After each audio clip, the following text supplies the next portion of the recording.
Hello বন্ধুরা, welcome back to my YouTube channel. আরও একটা নতুন ভিডিও নিয়ে চলে আসলাম। এই ভিডিওতে আমি একটা সিনেমার ট্রেলার রিলিজ হয়েছে, সেই সিনেমাটার ট্রেলার নিয়ে আলোচনা করব। কেমন লাগলো আমার ট্রেলারটা সেটাই আপনাদের সঙ্গে শেয়ার করব। মিঠুন চক্রবর্তী, সোহম চক্রবর্তী, দেবশ্রী রায় অভিনীত শাস্ত্রী সিনেমাটা ট্রেলার নিয়ে কথা বলবো, যেটা বেশ কিছু ঘন্টা আগে রিলিজ করেছে পথিকৃৎ বসুর সিনেমা।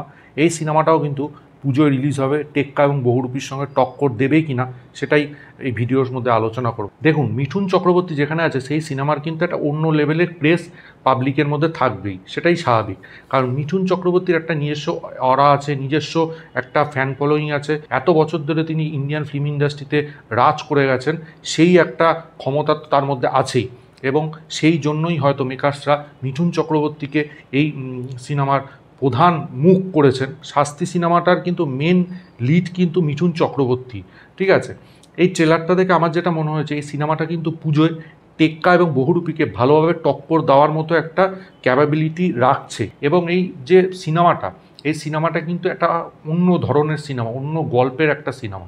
সেটা হচ্ছে এই যে বিজ্ঞান বনাম জ্যোতিষ, এটা কিন্তু আগে কখনো টলিউডে এরকম কাজ হয়নি। তো এইরকম ধরনের একটা গল্প মেকার্সরা তৈরি করছে, সেটার জন্য তাদেরকে আমি সাধুবাদ জানাই। আরেকটা জিনিস এই ট্রেলারটার মধ্যে যেটা আমার খুব ভালো লেগেছে, মিঠুন চক্রবর্তী কিন্তু প্রথমেই মানে শাস্ত্রী হয়ে ওঠেননি। তিনি আস্তে আস্তে পপুলারিটি পান এবং মানুষের মাসিয়া হয়ে ওঠেন, শাস্ত্রী হয়ে ওঠেন। এবং ওই যে সিনটা আছে, যে সিনটায় তিনি গাড়ি থেকে বেরোচ্ছেন, হাতটা দেখাচ্ছে, ওই জায়গাটা কিন্তু হেভি হেভি লেগেছে আমার সিনটা। এবং আমার মনে হচ্ছে ওনার জীবনে কিছু একটা লস হবে, সেই লসের কারণেই হয়তো তার এই পরিবর্তনটা হবে। ট্রেলারের একটা জায়গায় দেবশ্রী রায় মিঠুন চক্রবর্তীকে দেখবেন বলছে যে তুমি চেঞ্জ হয়ে গেছো, কিন্তু মিঠুন চক্রবর্তী রিপ্লাই দিচ্ছে যে সময় চেঞ্জ হয়ে গেছে, ঠিক আছে। আগে আমি লোকের কাছ থেকে হাত পেতে টাকা নিতাম, এখন হচ্ছে আমি হাত তুলে সবাইকে আশীর্বাদ দিই। তো তার ক্যারেক্টারের মধ্যেও, তার জীবনের গতিবিধির মধ্যেও কিন্তু একটা পরিবর্তন আসবে, সেটা ট্রেলারের মধ্যে কিন্তু বোঝা গেছে। আরও কি গল্পের খুঁটিনাটি আছে সেটা কিন্তু অতটা মেকার্সরা রিভিল করেনি, তবে ট্রেলারটা কিন্তু ওয়েল এডিটেড হয়েছে। ভালো ব্যাকগ্রাউন্ড মিউজিক, যে গানটা বাজছে, ব্যাকগ্রাউন্ড স্কোর, সেগুলো কিন্তু বেশ এফেক্টিভ লেগেছে, আমার কিন্তু বেশ ভালো লেগেছে। এছাড়াও সোহম চক্রবর্তী এই ট্রেলারে রয়েছে, তার একটা ক্যারেক্টারটা কিন্তু ভালো ক্যারেক্টার, সে হচ্ছে বিজ্ঞানী। তার সঙ্গেই কিন্তু দ্বন্দ্বটা হবে, সেটা কিন্তু ট্রেলারে একদম শেষ ভাগে কিন্তু বোঝা গেছে।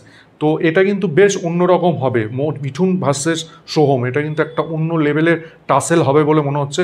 এবং আমি আবারও বলছি, এই সিনেমাটা কিন্তু পুজোতে টেক্কা এবং বহুরূপীকে টক্কর দেওয়ার মতো একটা সিনেমা, ঠিক আছে। মেকার্সরা কিন্তু এই ট্রেলারের মধ্যে সেটা স্পষ্ট করে দিয়েছেন এবং ট্রেলারটা কিন্তু ভালো হয়েছে, আমার ভালো লেগেছে ট্রেলারটা।